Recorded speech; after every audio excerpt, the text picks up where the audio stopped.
So hi guys welcome back to Siddique Bhai அல்வர்க். So இன்றைக்கி நம்ம என்ன போகிறோம்னா, இந்த மோட்ரு வந்து காயில் போயிடுச்சு. ஸோ அதை எடுத்துன்னு போய் நான் வந்து காயில் எல்லாம் கட் பண்ணி ரெடி பண்ணி வந்தாச்சு. ஸோ இப்போ ஃபிட்டிங் பண்ணி கீழே இறக்குறதுக்கு முன்னாடி ஒரு சின்னதாக வீடியோ மாதிரி பண்ணி எடுத்து வச்சுருக்கிறேன். பை சான்ஸ் நம்ம கீழே இறக்கிட்டு முன்னாடி எங்களுக்கு ஏதாவது சந்தேகம், இந்த போட்டோமா போடலையா, அது செஞ்சோமா இது செஞ்சோமா, அந்த பிரச்சனை இருக்கக்கூடாதுன்னு சொல்லி ஒரு வீடியோ எடுத்துட்டோம்.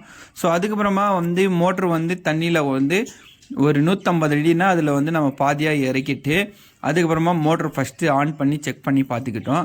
ஸோ ஏன் நம்ம இப்போவே ஆன் பண்ணி செக் பண்ணி பார்க்குறோன்னா, கீழே ஃபுல்லாக இறக்கிட்டு பின்னாடி நம்மளுக்கு வந்து தண்ணி எடுக்கலைன்னா நம்ம ஃபுல்லாக எடுக்கிற மாதிரி ஒரு வேலை வந்துடும். அதனால் வந்து பாதியிலே நிற்க வச்சு நான் பாருங்கள் மோட்ரு போட்டு பார்த்தா தண்ணி நல்லா செம்மையாக வருது.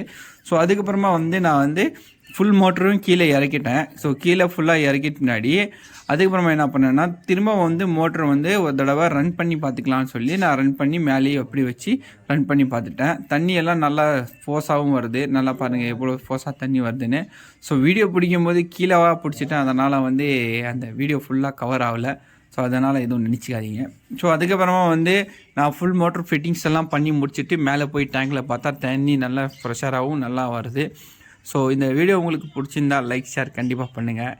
அப்புறமா டாடா பாபாய் ஷூ அண்ட் லேட்டர்.